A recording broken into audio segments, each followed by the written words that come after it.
All right, well, let's talk a little bit more about higher ed, if you will. This next session will highlight how higher education is being responsive to the needs of existing and emerging businesses, and then to deal with some gaps that still need to be filled. We're going to take questions at the end of this session, so please send them in via the app, Twitter, email, or your index cards. We have not one but two moderators for this session, in part because we want to make sure we cover the continuum of innovation companies in North Carolina and their direct, sometimes distinctive interests. Both of these people are at the core of the intersection between business and higher ed. Our first moderator represents his 35,000 members that employ 1.26 million workers in our state. Let's welcome to the stage President and CEO of the North Carolina Chamber, Lou Ebert.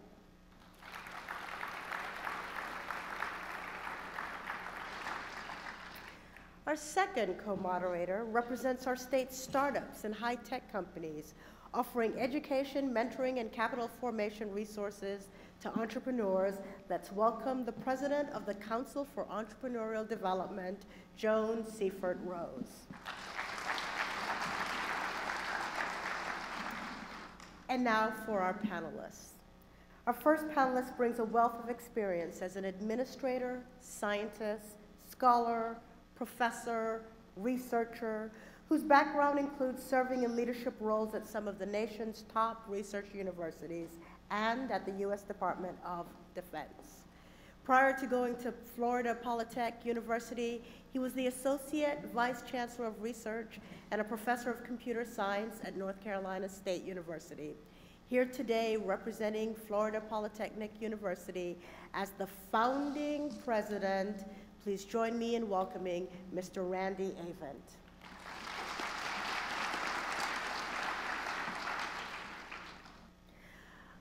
I think our next panelist must be the most connected person ever. As I've said to her, I can't tell you how many people in this audience have said, I know her, I know her. Our next panelist started her own career on the people team at Red Hat after graduating from the College of Charleston with a BA in religious studies. Working in the tech industry, this liberal arts major brings a unique perspective on higher education. Involved in all aspects of the Iron Yard's local business, her responsibilities include a focus on supporting job placement for graduates with triangle-based companies, with a mission of training high-quality developers and tech startups.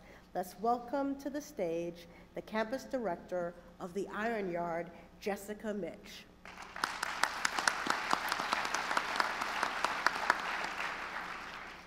Okay, thank you so much, Anita. We'll get going. And we really like this today because it's our chance to show how higher education needs to move at the speed of business. That's what we're going to be talking about, and Lou and I will have the questions for our panelists today, and we're going to really grill them good.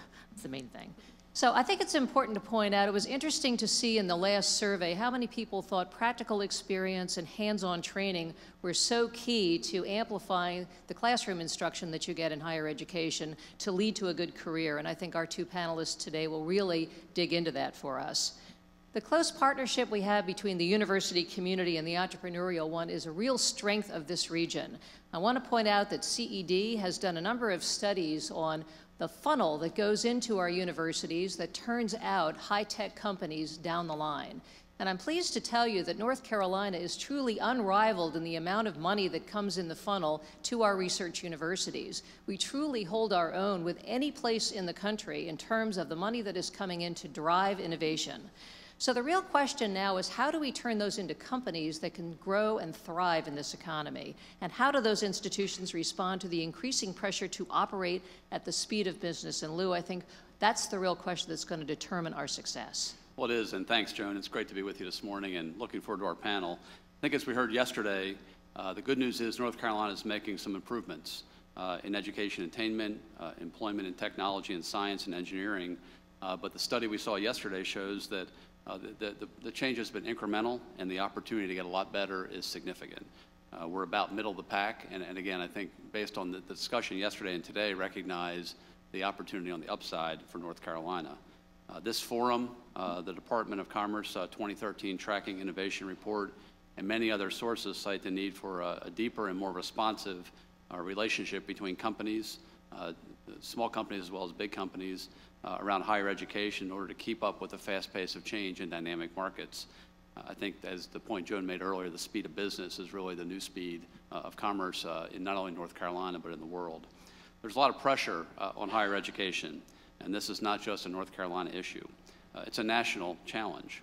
Hardly a day goes by where we don't hear about something to do with the future of higher education, whether it's rising tuition costs, the job skills or the training gaps that exist are becoming relevant. In some cases, job skills need to pick up the pace due to rapid advances in technology. And across all sectors, we see workers needing to learn new skills continually to stay relevant in their jobs.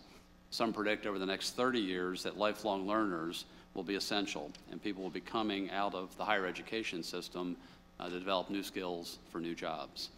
At the North Carolina Chamber, we believe so strongly in this, we've actually put together something called Vision 2030, which is our long-term look at North Carolina's future. And again, it's just 15 years away, but as a state that will add 3 million people and need to create 1 million new jobs, clearly at the nexus of that happening are the 4 big things, including education and talent, infrastructure, having a competitive business climate, and actually having a climate that's open for innovation and entrepreneurship. So it's a great time to be talking about this topic. And again, I think as we saw yesterday, if we're reimagining innovation, we probably have to reimagine how education is delivered. So we have an exciting panel to take us through that today, and really could position North Carolina very effectively as a leader in education moving at the speed of business. Yeah, so let me add a few more things about innovation and entrepreneurship. North Carolina is unusual. The Council for Entrepreneurial Development was founded 30 years ago by the private sector, and it had always been that way, because they saw the great potential that exists in taking the ideas coming out of the universities and the Research Triangle Park to turn them into the big next ideas that are going to be creating jobs around here. And I want to note that later on today, Governor McCrory is going to talk about his Innovation to Jobs program. There's a lot to draw on. We'll see already that North Carolina actually has done a lot of university spin-outs in the last few years that have that potential to turn into great next companies. So as you look at this, we saw 43 spin-outs from universities in North Carolina in 2013. That was an increase of 64% over just a couple of years ago. This is really good news for us. In addition, there were 300 licensing deals during that time. It really puts us towards the top of the pack in the number of opportunities that are coming out of the universities. But as we all know in the business world, getting started is part of it, but bringing it across the finish line is a bit more complicated. So I think that that's what we're going to focus on today on today's panel, and we have 2 great people who can help us look ahead in the future and see how we get from starting to finishing. Great. Thanks, Joan. And Randy and Jessica, you both represent 2 interesting ways where education has been reinvented. And we want to talk with you today and learn more about that. And start with you, Jessica, as someone who came out of school, worked at Red Hat just a block or 2 away from here, but then quickly moved to another business model. And I wonder if you could tell us more about the Iron Yard and really kind of what led to its birth and where you see the opportunity going forward. Absolutely. So the Iron Yard actually originally started in Greenville, South Carolina as a software accelerator company. And what our founders discovered as they were investing in these startup companies is that Greenville, South Carolina wasn't necessarily a hub for developer talent.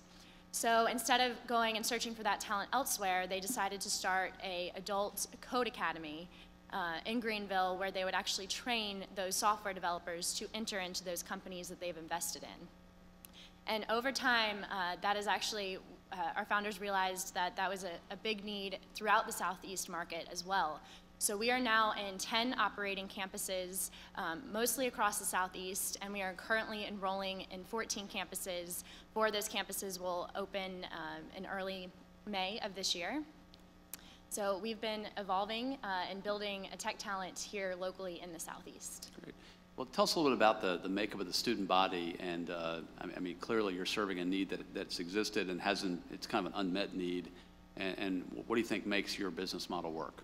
Absolutely. So, well, first, our business model, we are a 12-week, fully intensive, immersive program. So our students work between 60 and 80 hours a week throughout that 12 weeks. So it is a full-time program, meaning the folks that are coming to our course have quit jobs to join us, and they're fully committed to training themselves as developers. And can you remind me what was the second part of that question? Well, tell us a little bit about who comes to you. What's the student body look like? So our student body has incredibly diverse background. Most of our students hold bachelor's degrees. 3/4 of the student body in our Durham location, which is what I'm representing today, hold bachelor's degrees, master's degrees, or even higher. We've certainly had many students come to us that have PhDs.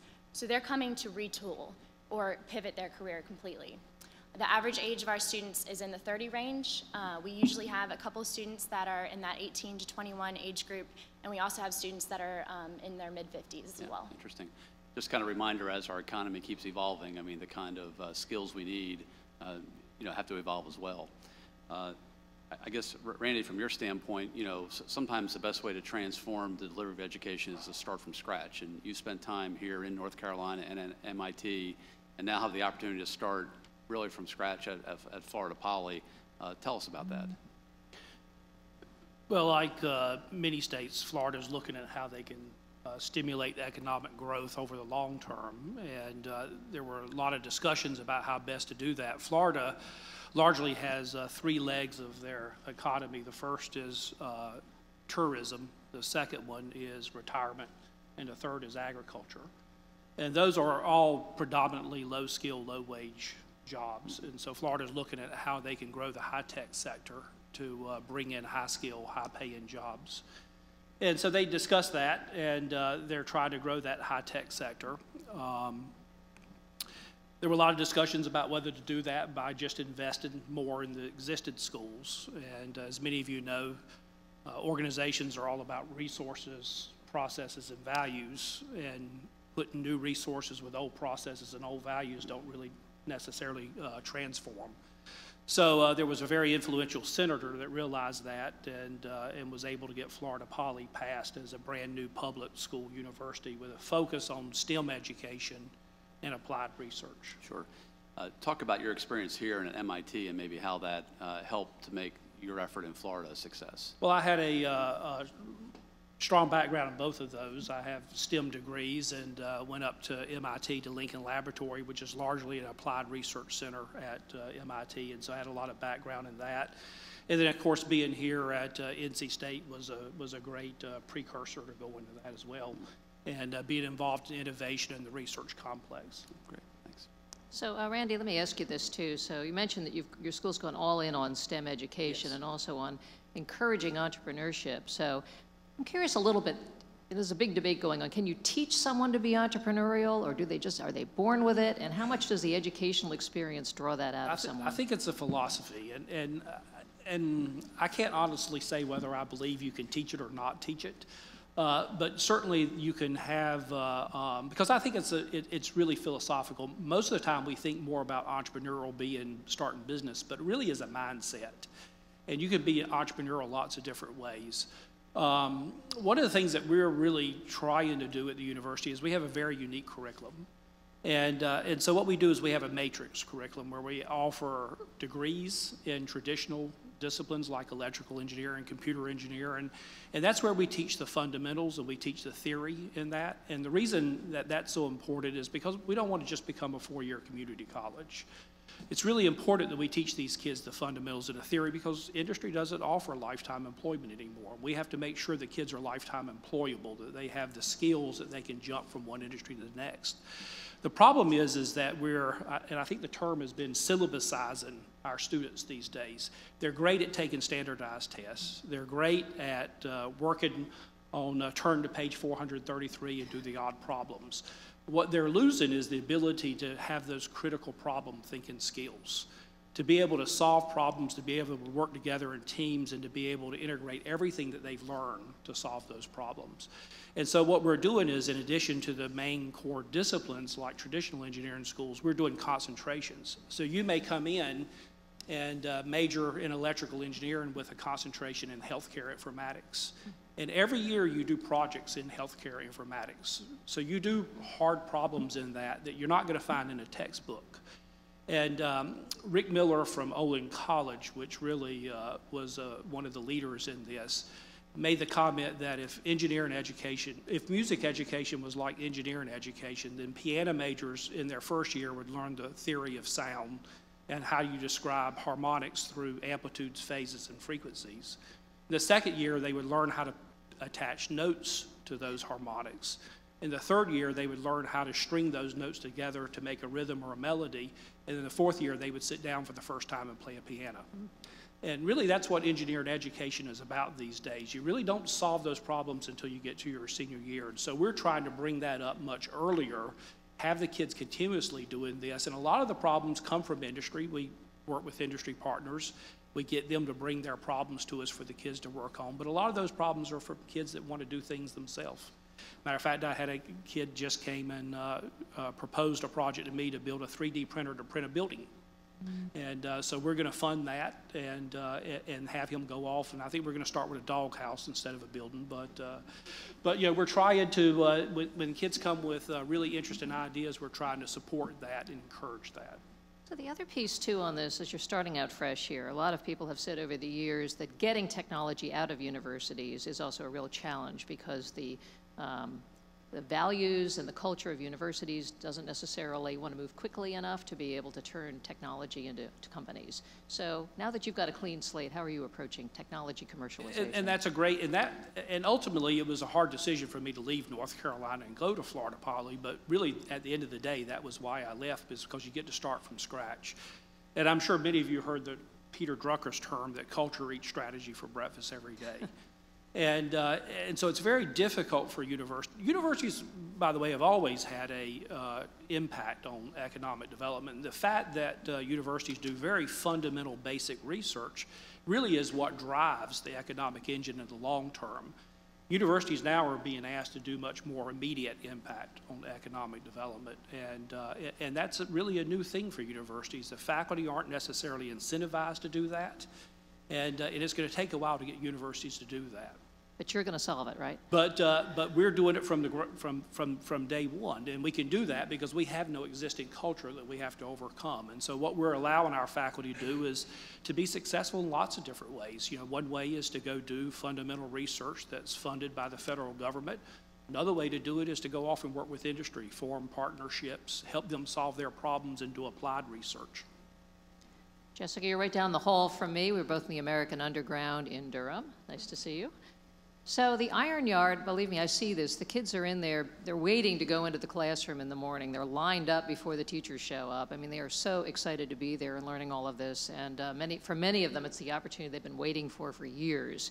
So it seems, too, that the companies that come through to look at your graduates, where are you finding that the students are ending up? In startups, more mature companies, or in the established businesses that are looking for people with those kinds of skills?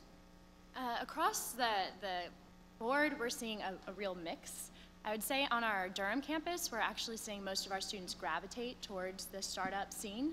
And part of that reason is we are located in the American Underground. We are right in the heart of that startup place in Durham. So we are seeing many of our students want to invest in startups by working there as junior developers. And part of that, I think, too, is the nature of the student that comes to code school for 3 months and leaves a job and is taking that type of risk is the nature of somebody who also wants to join on with the startup. And really, they're passionate, they're ready to go. And so far, what have you seen in terms of the kind of placements they've got? Has it been a good fit between what you're teaching and what the students need to learn when they go into those jobs? Yeah, absolutely. So we answer the local market directly by our curriculum. So we pulled together an employer advisory board when we launched this campus last year, and we also have a partner with Smashing Boxes. So that's what the Iron Yard Smashing Boxes is. I know it sounds very intense. And they're a local web development agency in the area. So we work directly with them and our employer advisory board companies. So our curriculum is teaching exactly what those companies need. I think you alluded to this earlier, but can you see a time going forward that students who have traditional degrees are going to be looking for more opportunities like this to amplify their skills? Absolutely, it's already happening. We have many students coming to us, similar to when they look for summer study abroad opportunities or summer internships. They're looking at our Code Bootcamp program as a way to supplement what they're learning through the traditional university system. Maybe to continue on that point, I mean, talk about kind of the nature of public-private partnerships, because I think what we're trying to do is find a way to accelerate that connection between the business community and organizations like ours. And you seem to have a level of agility maybe that we could learn from. Tell us about what makes your approach more agile and more responsive to your customers. Absolutely. So one of the things that I think is different about us as opposed to a traditional higher education system is that it's software development. And I think we mentioned last night at the leadership dinner, you know, the email has really been around since 1994. And so, you know, the speed of which software development runs is very, very quickly. And we have to be agile to answer to those needs. Technology is constantly changing. The material that we're going to need to teach students is constantly changing. So we need to know what the businesses in our area are doing and how they're using that technology as it evolves.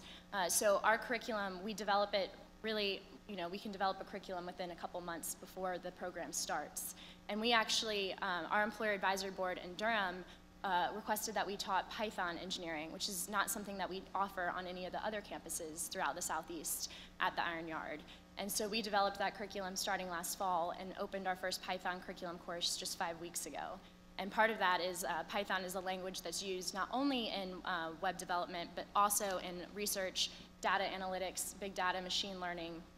And so being in the area that we are with the Research Triangle Park, but then we also have web development agencies in the area that we work with, it was important that we taught Python. So we opened it, and we've seen a lot of results. Yeah, that's great. As many of our participants here know, in 2013, this forum focused on manufacturing.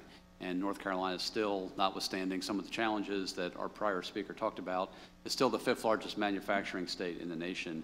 And we're struggling to really deal with the skills gap. And I know, Randy, you might have some expertise in that area. You made industry partnerships responsive, and I think a key element in your vision, both at NC State and where you are at Florida Poly, talk about how you're helping employers kind of close that skills gap, because realizing our economies are different, but what are some of the strategies you're employing to make your system more agile and more responsive to the customer? Well, first is that curriculum. We're trying to make sure that the kids are getting a good fundamental education, but also being able to work on applied problems, that so when they show up for work the first day, they know how to go off and solve industry problems. The other thing that we're doing is we have industry partnerships, and so we've, I think, thus far have close to 90 industry partnerships, and many of those are serving on industry advisory boards, where we're bringing in them, having them review the curriculum, and contribute and help us shape the curriculum. And so I think both of those will help to a large degree. Probably where you're going to get the biggest payoff, though, is by really getting the faculty to understand industry problems and getting the industry to understand the faculty capabilities. And so you have to bring both of them to the table. You know, I think higher ed gets blamed for a lot of things these days. But the fact of the matter is industry also has to come to the table on this. Sure. They have to be willing to come in. They have to be willing to participate. They have to be willing to make long-term investments. And I think that that is the biggest thing we're trying to do. Maybe just on that a little bit more about the culture, because again, starting over, you get a chance to build the culture. We get to build that culture from the ground up. Talk about some of the key attributes of the culture, because it probably impacts the kind of team you hire, the kind of talent you've attracted. It does. We're looking for faculty that have very broad skills as opposed to deep skills. I mean, it's great that they have deep skills as well, but we're looking for broad skills because we are going to be very responsive and very adaptive. Our main disciplines, the degrees, electrical engineering, computer engineering, will stay constant over time, but the concentrations will come and go. So we need faculty that can adapt and move with different concentrations depending on what the problems are that industry's looking for. We're growing faculty that really have much more focus and interest in doing on applied research problems that really are further down the chain towards doing technology development and transition. Okay, great, Thanks. So I have a couple wrap-up questions here now. Start with you, Jessica. So we've been talking about higher education and now how it needs to adapt.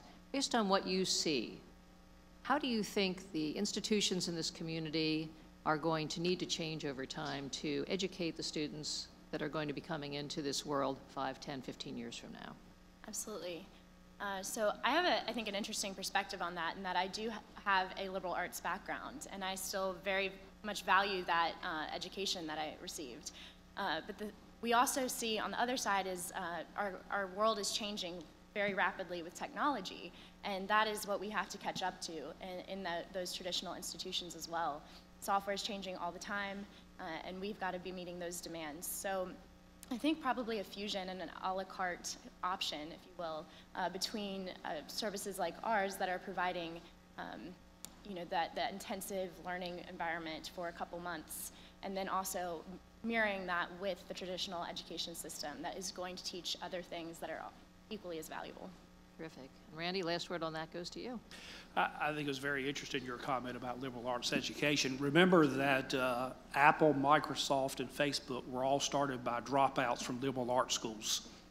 And I think that's very telling, and sometimes I worry that we're putting too much pressure on academia to really produce candidates that are job ready as opposed to educated.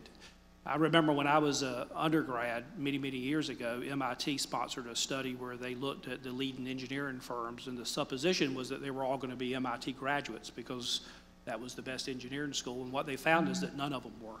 They were all from places like Princeton and Yale, and the reason was because they got a much better rounded education than they were getting at MIT, and that really caused MIT to change the curriculum. I think over time we're going to see that pressure to have a much more direct impact on the economy continue at universities, and I think universities will respond to it. It'll just take a little bit of time.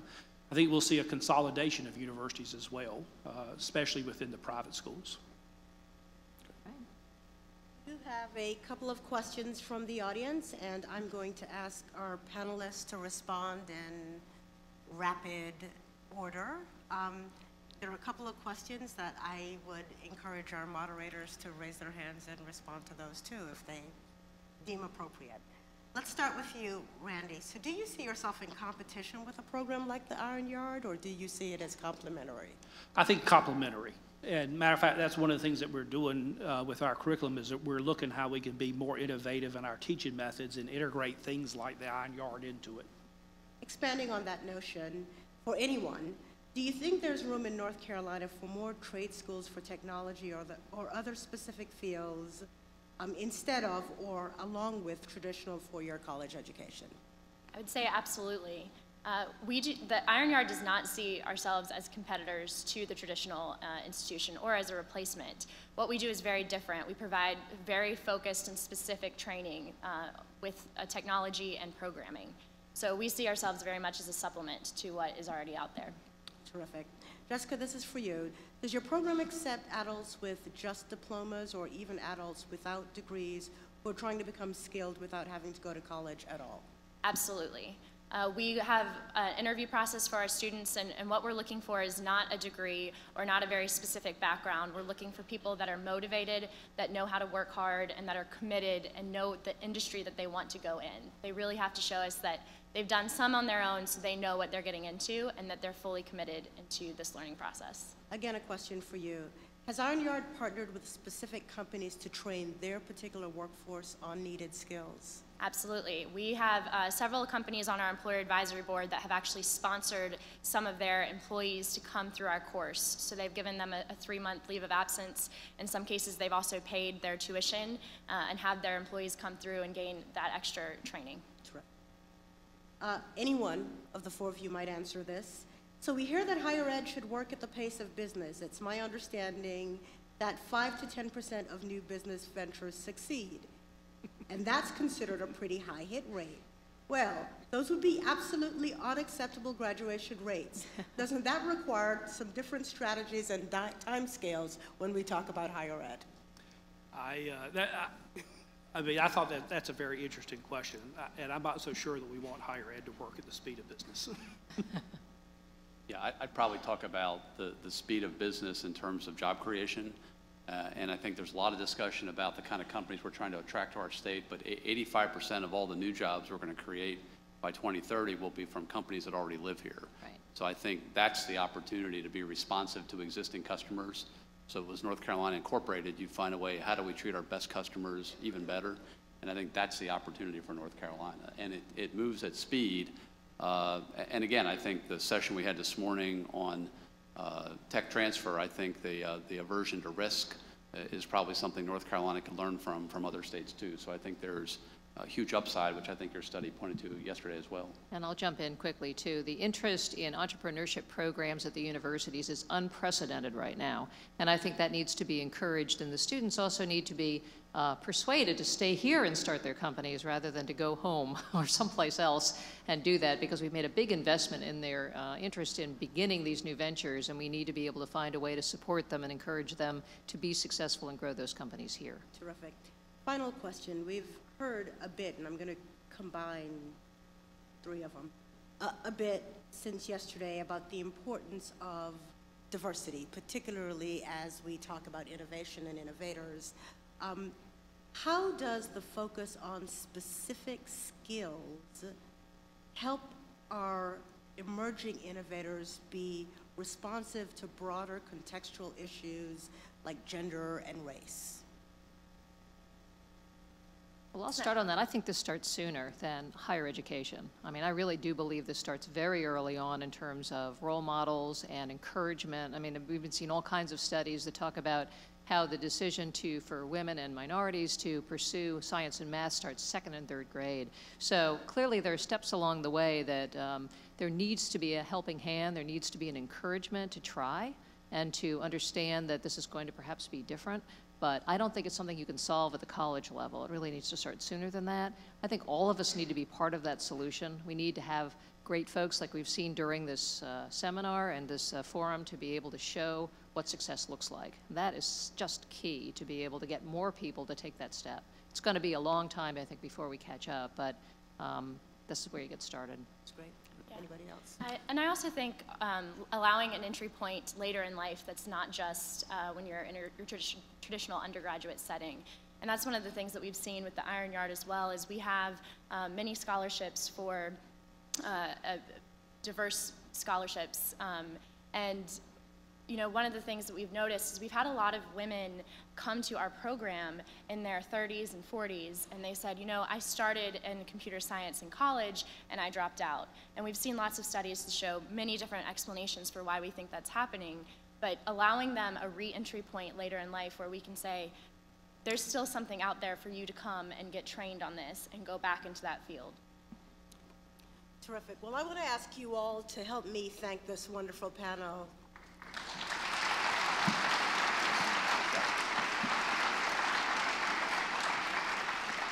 Clearly, this issue of finding new models for post-secondary education is one that we will continue to talk a lot about in the years to come as we try to build North Carolina's innovation capacity. Thank you so much to you all for being with us. For those of you still in the room, let me remind you that you have until 10 o'clock this morning to run outside and drop your name into the little black hat.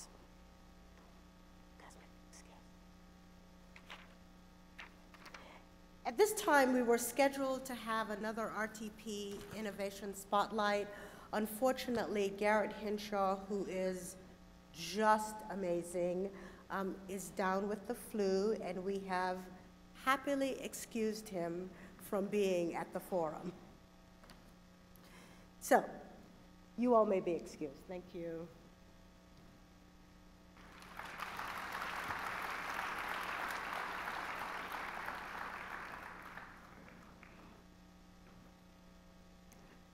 We all know that one of the greatest challenges to innovation, whether commercial or social in nature, is this issue of securing the necessary funding to move our innovation from an idea to a commercial product or service. I really appreciated a friend saying at the reception last night, you know, I'm in the nonprofit sector and we're always talking about how we can't find enough money to do the things we want to do.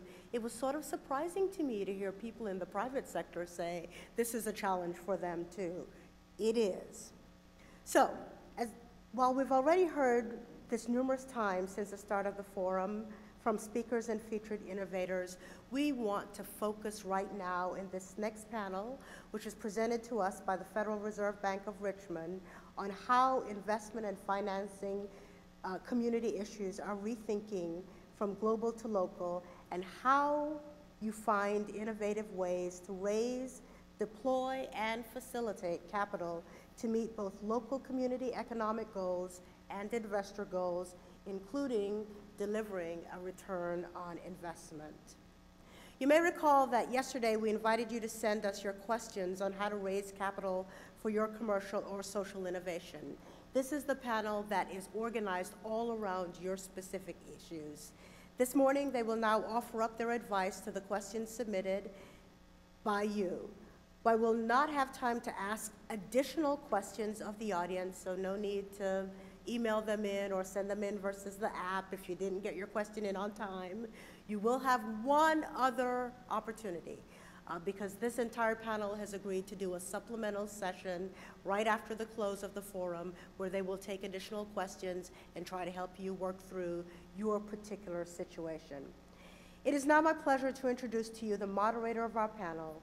William Burckart is an independent impact investment advisor who helps his clients integrate their philanthropic and investment goals through the sourcing, structuring, and execution of impact investment strategies across a range of sectors. He serves on the Working Capital Group of the National Micro Capital Task Force and the Global Advisory Council of Cornerstone Capital Group, and he co-founded Impact Economy. Bill is the author of Serving Client Demand for Impact Investing, a hands-on guide for financial advisors and senior management. He also managed the production of and is a contributing author to New Frontiers of Philanthropy and was involved in the writing of The Status of the Social Impact Investing Market, a primer. This is a report distributed to policymakers at the inaugural G8 level forum on impact investing. He, my friends, is a big deal. Please welcome him to the stage with a big round of applause.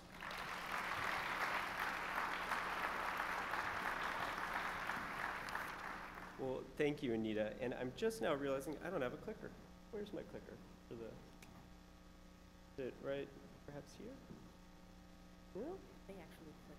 They click for me. Okay. All right, so thank you for having me here, and thank you guys all for coming to this session. I asked to do a few kind of framing remarks to start us off, because oftentimes when we talk about financing our market and community innovations, it gets very obscured and fragmented very quickly. And so I wanted to just step back for a second and focus in on this idea of impact investing. So investing with the intention to generate financial returns as well as measurable social and environmental impact. This has perhaps been the most buzzed about part of the sector, and so we'll start there. This is a topic where, if you want to go ahead and click, the White House has picked up on it as a way to meet public purposes. The UK, next slide, has used the presidency of the G8 to help catalyze a global market. Next slide. Even Pope Francis, so yeah, go ahead, one more. Even Pope Francis has identified impact investing as a way to combat an economy that often discards and excludes. One more. I'm half expecting at some point to see the world's most interesting man say, I don't always invest, but when I do, I prefer to achieve impact. Thank you. So this begs the question of, is all this hype really worth it? Is something new happening here, or is this just painting over things that we've already been doing? Well, the answer is yeah.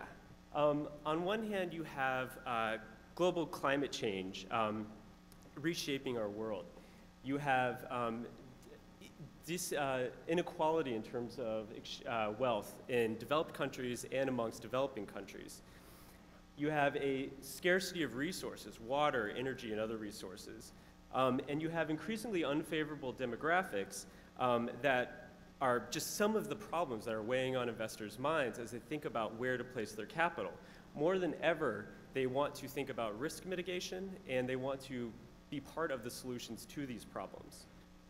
At the same time, investors and consumers are responding to several trends changing the economy. So there's growing consumer demand in poor countries by low-income folks for cell phones, fuel, clothing, and all kinds of other consumer goods.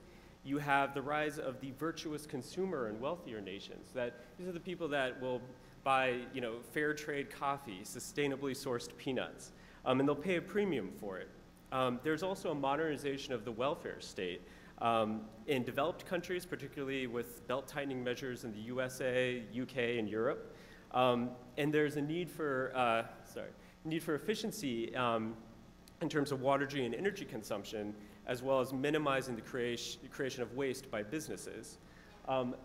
So this is all creating a number of interesting developments in terms of philanthropy, in terms of nonprofits, government, investment, and enterprise. This is happening locally, nationally, and here globally, nationally, and here locally in North Carolina. So you have foundations like the Mary Reynolds Babcock Foundation that is using investment as well as grants to further its mission. You have interesting startups like RevTech and City Startup, both in Charlotte, that are utilizing new SBA growth acceleration funds. You have things like Durham Connect's social impact bond. They're exploring this idea of a pay-for-performance contract with government, where investors essentially put up money, and as a cost savings to government, they're paid back if certain social outcomes are met. Durham Connects is focusing on childhood emergent care and kind of decreasing the number of visits that infants have to make to the hospital. You have nonprofit community development organizations like Self-Help that have helped create a secondary market for affordable mortgages for low-income and minority homebuyers. You also have major financial institutions like Merrill Lynch that are helping to democratize impact investing by offering, say, World Bank green bonds to $1,000 increments for retail investors. You also have something direct public offerings, which Jenny will talk about, as another tool for raising capital for entrepreneurs. So with all these convergences happening, so whether it's nonprofits and philanthropists developing a more business or investment orientation, or investors and businesses developing a more social or environmental orientation, you have the beginnings of a paradigm shift. But we have what I like to call the Rod Stewart problem. I helped do the New Frontiers book, which Anita mentioned. And so as a good son, when it was published, I sent a copy to my mother. This is at her home. This is not staged. I go there and see that the book has become this very elegant coaster for Rod Stewart's Great American Songbook. Now, if you'll notice, the book has no dog ears or notes. It really hasn't been touched. But now the Rod Stewart album, cracked CD case, it's been used within an inch of its life. And it highlights this bigger thing. My mom is someone that could engage in philanthropy, impact investment, and she works with entrepreneurs. So she doesn't see her digestible entrance point yet. And that's something that investors of all sizes and shapes are struggling with. Where do we come in? Where's the right stage of capital? What kind of capital? All struggling to get off their assets. You have the kind of practical, legal, cultural, and capital stands beneath all of the kind of entrepreneurs and enterprises and nonprofits. Literally, that sand is shifting beneath their feet, and where the stabilizers are is very unclear at this point. You also have this kind of alphabet soup of measurement, that there's a lot of metrics out there, there's a lot of systems, but they're so complicated that a lot of folks just can't use them. And certainly across stakeholders, creating alignment is really tough.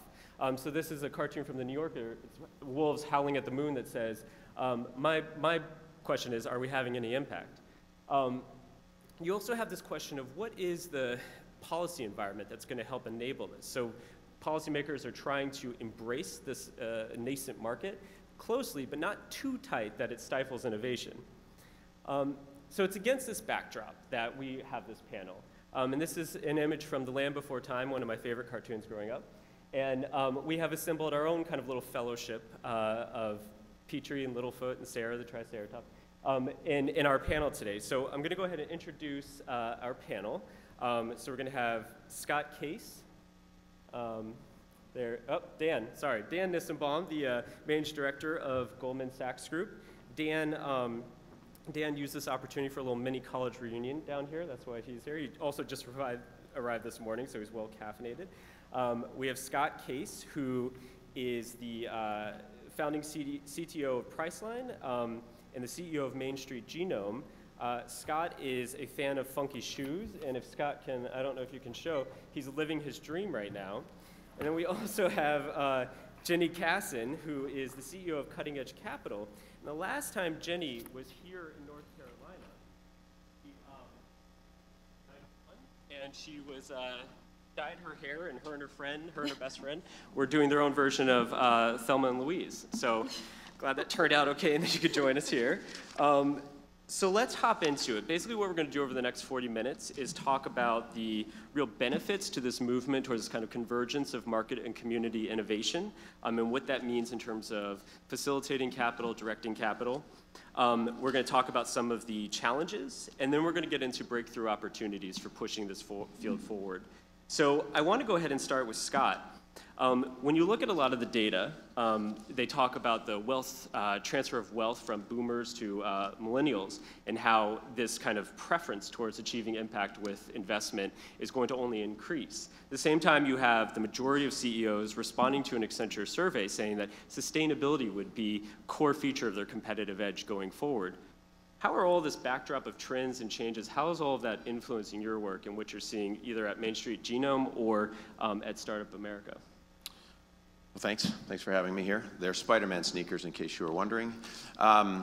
So a couple of things. First off, there's a giant opportunity. There's trillions of dollars in play here. And even if you just look at it, not only from individual wealth, but the increase in the number of foundations that have been being created by families to help to figure out how to transfer some of that wealth. But even if you just look at the philanthropic structure of foundations, there are a couple of $1 trillion in capital.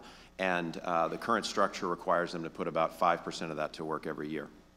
So that leaves 95% of those trillions of dollars kind of locked up. And more foundations, Rockefeller foundations and others, have been moving to try to figure out how do they align their corpus investment strategy over the last decade much more aggressively into the impact side. But there's one really big challenge. And I'll just focus on the foundation side, but it's really across the capital spectrum. The biggest single challenge is that they are focused on the corpus side of managing this capital on financial returns. And we have a couple of 100 years of understanding how to measure capital returns. We have return on investment, we can look at balance sheets, we can look at cash flow statements, we can compare investments across categories using those basic tools. We don't have any of that on the impact side. We've got a lot of complex social impact measurements, but we don't have anything that allows us to really understand what's going on now. The impact reporting and investment standards is like probably the best we have at the moment, but it's really complicated. Hundreds of different metrics that you have to measure, and most of them are focused on activity metrics. Very few are even focused on output or outcome metrics, and we're really far away from actual impact. So when we think about impact investing as a broad category, we are still primarily measured on the financial return. And I'll make one last comment on that point. The financial return, we're still a little hung up from an impact investment side on preservation of capital being the floor of what we're managing against. That's not how the rest of the investments work. In fact, if you look at any investment portfolio, if you're not having losses in the portfolio, you're probably not maximizing the return. But we don't think that way on the impact investment side. We're trying to figure out where the floor is on capital preservation, or slightly less than market rate return, or we're playing for market return. And you look at the studies about people who are impact investing, something like 40% of them are looking for a market rate return. They very rarely talk about, well, if you had a sub-market or even a loss rate return, but we had a massive social outcome or even impact, would you be willing to make that investment? So one of the things that I worked on was I spent about 5 years running an organization called Malaria No More, where we worked on ending malaria deaths in Africa. And I can tell everybody in this room, if you give Malaria No More $10, we'll make sure that a family in Africa gets a mosquito net that will reduce the chances of them getting bitten by malaria by something like 10 times. In fact, we've cut the rate of malaria deaths in Africa by about 60% over the last decade using these kinds of tools. Guaranteed social return on investment. You will get zero financial return on investment. Guaranteed. I can guarantee you'll get zero return on investment, but you'll get a very positive social return on investment. We don't know how to reconcile those yet. And so that's one of the biggest single challenges that we see. So it's a huge opportunity out there. But we've got to figure out ways, and collectively as investors, to move past this basic floor of capital preservation and get real about the fact that there may be times where you have a loss in the portfolio from a financial standpoint, but we have a massive gain on the social side. And we don't quite know how to reconcile those things just yet. Dan, do you want to jump in on that? Sure, thank you, that's great. I come to you, and I think my perspective is one as, from a couple of seats. One is as a CRA investor. I've been doing that for many more years than I'd like to admit. Number two, our group at the firm at Goldman has launched a social impact fund, and we're out raising money. We have raised money from high net worth investors as well as from foundations and other institutionals. And I think your comments around sort of how different folks look at investment returns, a risk aversion, less of an interest in what the return is, a lot more interest in what that floor is sort of fascinating. Our group has also innovated and launched and closed the first 4 social impact bond financings, really, again, not a bond, they're really social impact loans. And we've done 4 of those, which I think are really important to talk about. Really, they're more broadly pay-for-performance financings. And lastly, we have a corporate-wide initiative called the 10,000 Small Businesses Program, which is serving entrepreneurs with both management education and capital. So there's a lot that's going on in this space. I think, you know, the topic I know people want to hear about is really the access to capital issue, and I think we can get to that from a couple of perspectives. It's very clear, and I don't think it's news to anybody, and the Fed has taken, I think, a leadership role in highlighting this, that there's a huge credit contraction going on at the moment since the recession. Large banks have really tightened the credit box. They're under a lot of pressure, be it regulatory issues or capital issues, but the fact is they're not really serving the lower part of the market. Small businesses, and we're talking about smaller businesses, are really still trying to recover. They don't have the same balance sheet strength. They don't have the same amount of collateral with which to go and borrow. And interestingly, one of these Fed studies that just came out talked about actually a weakness of demand for credit under $1 million and for smaller businesses. So there is really a kind of a paucity of help out there. However, through pay-for-performance and social impact bond models, and through some of the models that we've launched in our Community Reinvestment Act work with lessons that I think could be brought to North Carolina, there are terrific models to talk about, and hopefully we can get into that conversation a little bit more today. Yeah, and I would just like to say, on this kind of theme of the benefits of this movement in this direction, Jenny, you focus on an area or on a tool that's completely underutilized here in North Carolina, so maybe you want to talk a little bit about that?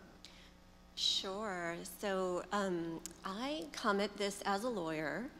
I went to law school, and I actually I worked as a lawyer for about 10 years before I really knew much about the law governing investment. And then I learned a bit about it. How many people are familiar with the concept of an accredited investor? Okay, so maybe 10%. Yeah, and don't feel bad if you haven't heard of it, because I hadn't heard of it either, even though I had gone to law school. I was working with small businesses out of law school. And when I found out about it, I was quite surprised. It's actually a concept under securities law, which is the law that governs capital raising. And it defines an accredited investor as someone who has at least $1 million in net worth, not including their home, or $200,000 in annual income, or an institution or an entity with at least $5 million in assets. And it's quite a small percentage of the population. And if you happen to meet that definition, the securities laws assume that you don't need quite as much protection from bad offerings of investment opportunities. So from the business side of things, if you're only raising money from accredited investors, there's much fewer hoops that you have to jump through. And so what that means is that those of us who are not accredited investors really don't have that many options of what we can invest in. We really, we have the opportunity to invest in mutual funds, CDs at banks. But if you want to make an impact investment in something that's maybe right in your own community, it's very difficult because of these laws and the traditions that have evolved around these laws. Oftentimes you won't find an opportunity to invest in a small business that you might really believe in. And of course that has a negative impact on both sides. Investors don't get to invest in the things they might really want to invest, and they might be forced to put money into something they don't feel really good about, you know, for with their retirement accounts or any extra money they have saved up that they'd like to invest. And then at the same time, small businesses are deprived of a huge amount of capital that they could possibly have access to if regular folks could invest in them. Yeah, and I think what you're probably picking up from all their comments is that for as exciting as the potential is with all these new financing mechanisms, there's a normative dimension here, that it's not necessarily easy and that we haven't necessarily figured out how to make a really thriving ecosystem yet. And so I want to get a little bit into the challenges then, because that's kind of, I think that's what we're all here for, right? We want solutions. Now go into a quote from U.S. Treasury Secretary Jacob Lew, who said that each workday, more than 8,000 businesses and communities across the country fail to qualify for a commercial bank loan. This creates a huge capital gap, and these requests for credit are declined because applications are too expensive for banks to evaluate and serve, not because all of the businesses are inherently too risky. And that with current, most of these are creditworthy using underwriting methodologies currently available on the market. Where do you think the disconnects are in the system? And maybe, you know, pop the hood a little bit. Take us around in there. Dan, why don't we start there? Sure. So again, I think it starts with the credit contraction, but actually I think we need to take a step back. One of the things that we learned in our 10,000 Small Businesses program, and we've now had 4,000 people go through the program, is that a high-quality management education is actually as important, if not more important, than just purely getting somebody a loan, although we know small businesses need access to, frankly, both equity capital as well as debt capital.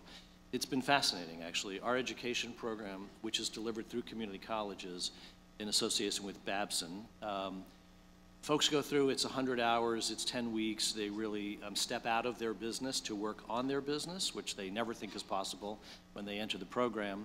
And we basically have tried to provide a seamless approach. If you come in, we'll provide management education, we can provide capital, and we'll provide business support services.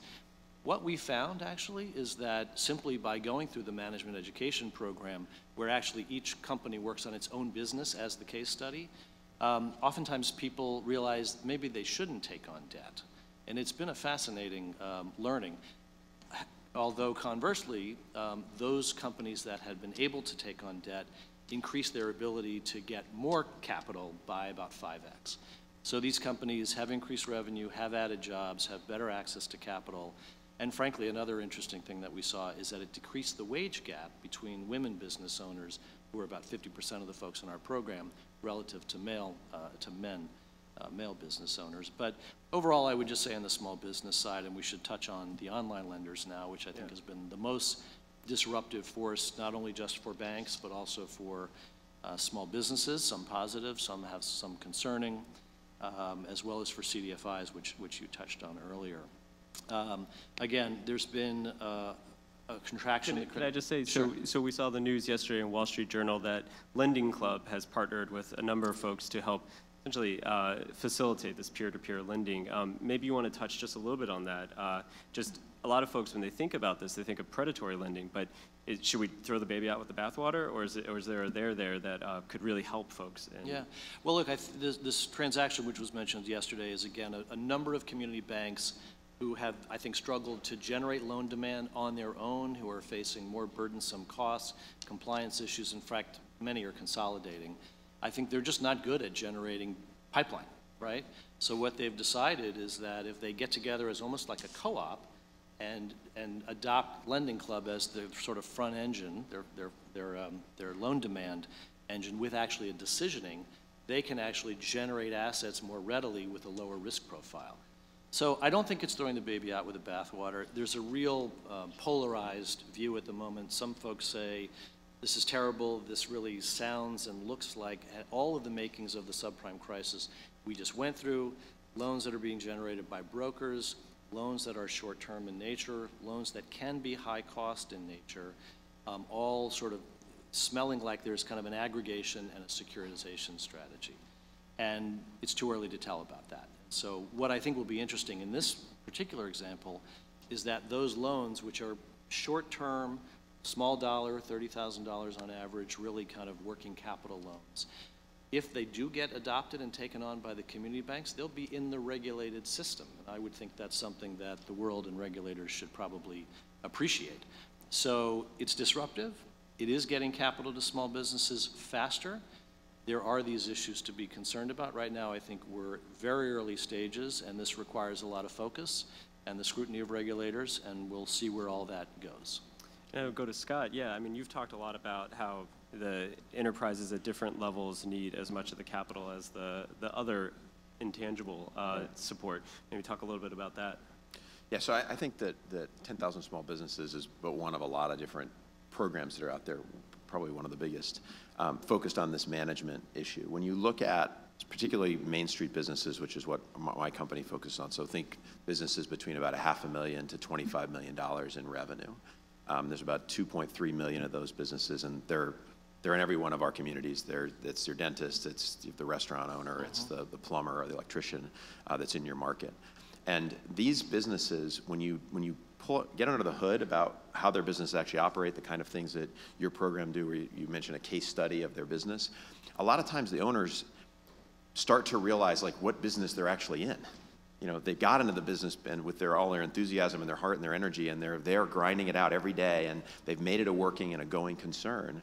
And they think that if they brought capital in, that would be the answer to some of their questions. But oftentimes I find, and this is both true with startups and with Main Street businesses, sometimes they confuse capital with customers. Like the actual problem is that, you know, we need to drive more customers, and oftentimes they don't even think about the investment in those types of things. It's not their fault. They're making their way every day. But I think one of the big challenges is that when you look at these kind of lending tools, they're really about optimizing payback on their own capital, right? So everything is about figuring out how, if I put this loan out there, am I going to get my money back? And their risk assessment is really about, especially for the merchant processing ones, how do I attach myself to the revenue stream and essentially pull money off of that stream where I get to eat first? And so I think from an operating standpoint, a lot of small business owners don't think about what that impact is going to have on their cash flow, on their business, partly because they don't understand how their business operates necessarily. And so at Main Street Genome, we looked at a lot of businesses where they would have cash flow issues, and they would have these seasonality problems where the timing of their expenses and the timing of their revenue was off. And if they just managed it better, they would not need any working capital. But they didn't understand how to even look at the financials of their business in an operating kind of a way. So I think one of the challenges, you've touched on a lot of the regulatory ones, I think it's brutally pragmatic. A lot of Main Street businesses just need to understand their businesses better as they look at their capital front. And maybe they need capital, or maybe they actually need a better understanding of their business that, sure, maybe capital is the answer to their particular challenge. But I think we're coming into a kind of the next generation of business owners that, frankly, are a little bit more savvy about kind of the business operations that they have, but they're still lacking a lot of the basic financial understanding and blocking and tackling that would allow them to go and move in that direction. And my final point on this is that the distance, you brought up community banks, that part of the challenge in their cost structure is that even community banks have gotten further away from their customer. You go and sit down, and I challenge anyone. Anybody here a small business banker? Anybody in the room? I was. Okay. Well, the big challenge is that you're looking for customers that generate about $5 million, so that's your floor. So anybody underneath that, you're sort of not interested because you're not compensated for anything that's smaller than that. Just opening an account, forget anything else. And then further, we've gotten further away. It used to be that, you know, I coach my kids' soccer team, and the small business banker would know about my business. We're way away from that. You talk to most small business bankers, they don't know how these businesses work. There's 50 different, 60 different, 100 different business types. They're not experts in all of them, so they don't know how to evaluate them. And on the other side, you have a business owner that isn't an expert in their own business. That's a recipe for, I'm not going to touch this. Right? And we've got to figure out a way to collapse that gap. And, you know, data and information can help us do that, but we've got to think about it differently. And again, I'll point out the current way we're using data and information is, can I get paid back? And I know that's, you know, I have friends of mine who started at some of these companies like Lending Club and On Deck Capital and others, and they're from a startup standpoint, really smart. Tap that revenue stream and make sure that you get your money back first. From a startup, that's great. But on the other side of it, is that really what we want on the small business side? Sorry, go ahead. I was just going to say, quick anecdote. I mean, the article yesterday, the greatest source of demand that these community banks hope for this product will be their own customer base.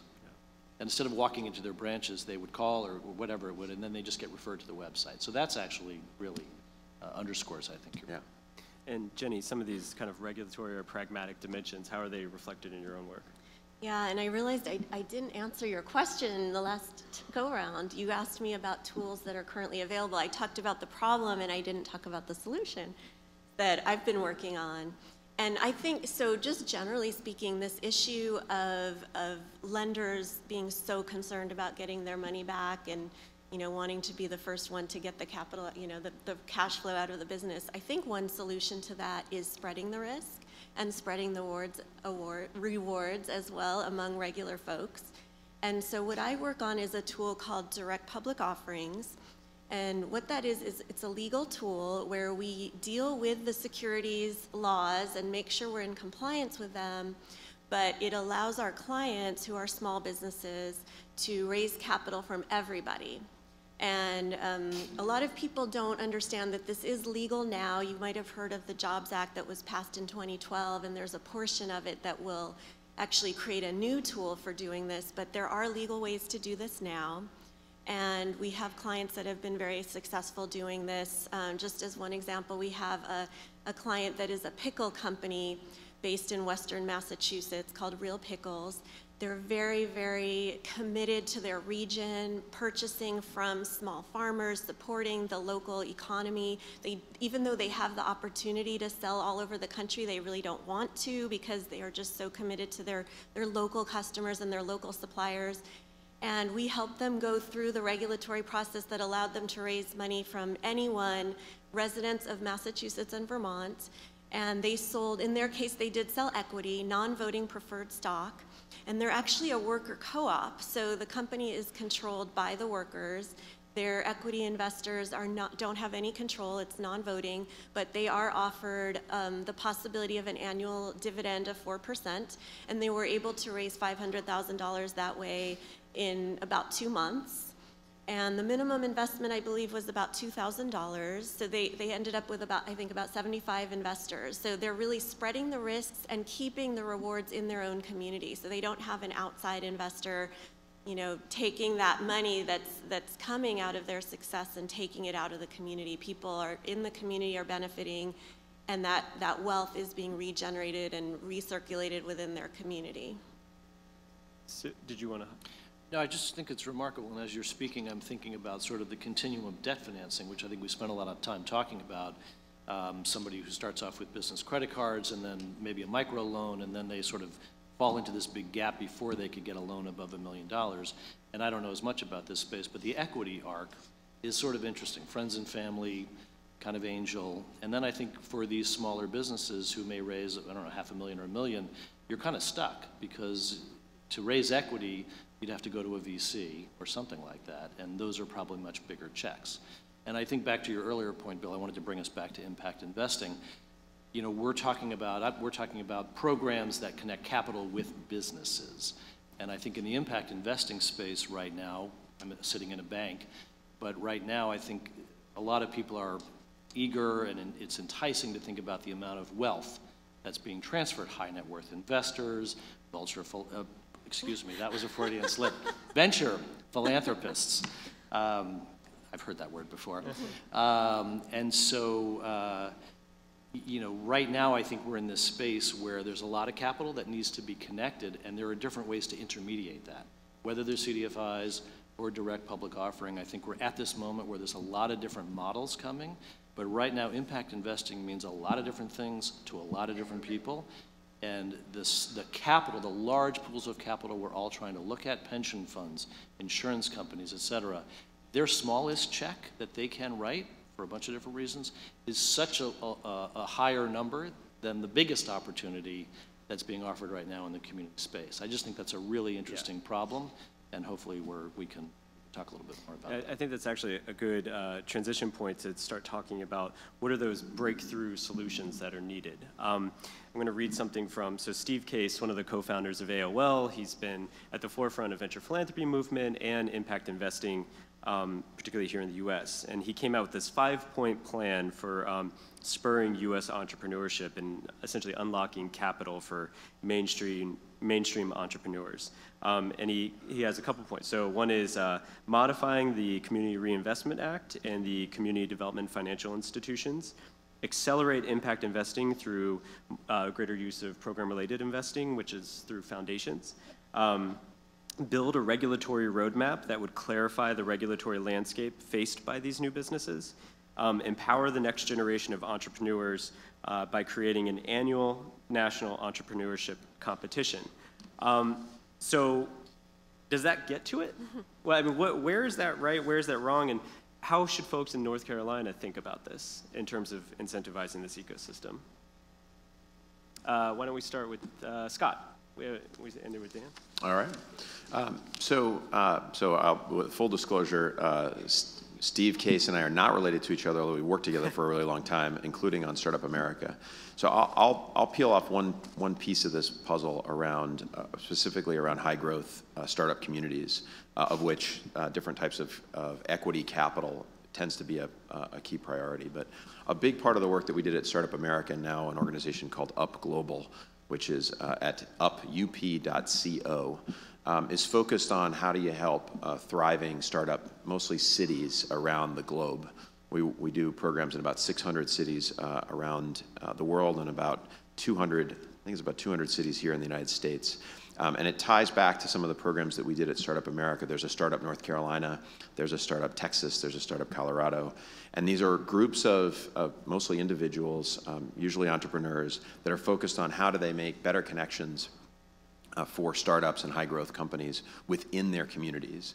And at Startup America, we identified basically three things that were critical to these communities being successful. The first was centering them around the entrepreneurs themselves. And I think that's something that, for those of you who are policymakers or large enterprises, it gets lost. Like, we try to do things for or to entrepreneurs. We don't actually help enable the things that they are the ones that are leading, and that they have their finger on the pulse of what's required in their communities. So number one, it's entrepreneurs. Second is it's connective tissue.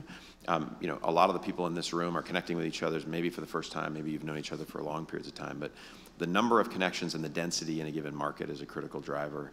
And then the third piece of the puzzle is really about driving a lot of basically activity that fosters the second bucket. It's about having activities and opportunities, and like, I love the fact that throughout this conference, you've got pitches from local business owners who are talking about what they're doing. It's really critical, because if you want to have more entrepreneurs, you have to be able to see those entrepreneurs and define them as entrepreneurs and give them visibility, and that's an example of that sort of celebration and activity around them. So, you know, 5-point plans come and go, and you know, Steve and Carly are super smart, and they came at it, I think, very thoughtfully. But at the end of the day, it's a pretty simple stuff, and if we're going to empower entrepreneurs and we're going to put entrepreneurship sort of as a core asset of our country, which is really, we've had the benefit of having entrepreneurship drive everything without having to do a lot of effort. We've sort of been like a natural athlete as a country, like we've just been able to be good at it.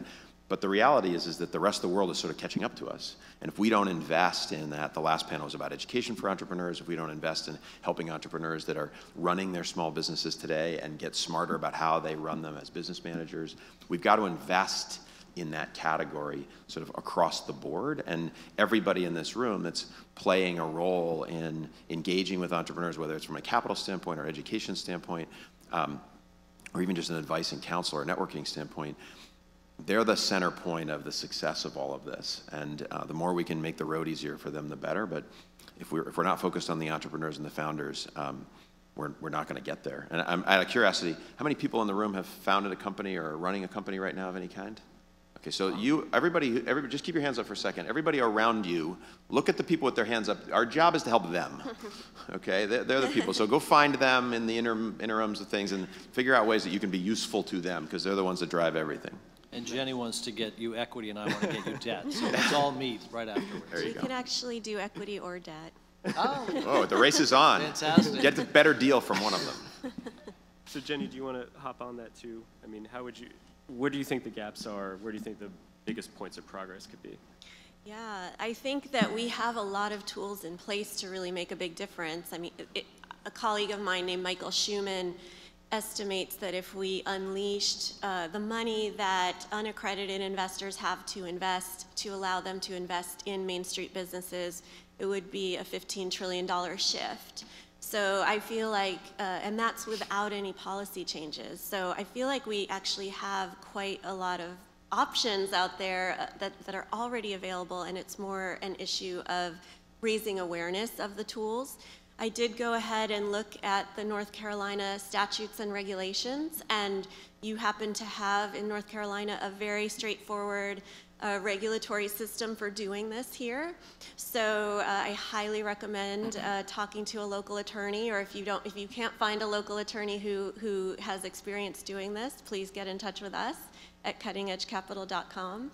And we also, if you want to kind of see what's already out there, we're trying to create an ecosystem to really raise awareness of these opportunities and also to support entrepreneurs and investors that are trying to do this type of crowd financing or investment crowdfunding, whatever you want to call it. Direct public offerings is what we call it. So we have a website called CuttingEdgeX, the letter X.com. And that's where we list opportunities that we're aware of to do impact investing, where the opportunities are open to everybody and not just to accredited investors. And I'll admit there's not a lot up there right now, and they tend to be state by state. Some of them are open to just about everybody. Some of them are open to 1 or 2 or 3 states to invest in. But please bookmark that so you can keep going back, and hopefully we'll get to a point where we have hundreds of opportunities there for small businesses that are raising money to be able to connect with investors that want to support them. My website's not that cool. It's just gs.com. We're easy to find. I would say 3 things. One is reform CRA. The second thing is expand social impact bond or loan type financings. And the third one is support CDFIs, and let me spend 2 seconds on each of those. Look, in terms of the Community Reinvestment Act, and I've been in this business for over 20 years, I'm a believer in the CRA. Despite popular opinion, it did not cause the subprime crisis. That's a whole other conference. But we'll be in such a better place when people want to make these investments rather than are being obligated to make these investments, be they banks or pension funds or insurance companies or high net worth individuals. CRA does need to be reformed and overhauled. The regulators are trying to work on that. That's been a tough battle. CRA really tells a bank where to invest, how to invest, and when to invest, and that is just an artificial sort of restriction. A lot of good things that are done. Billions of dollars are invested by banks.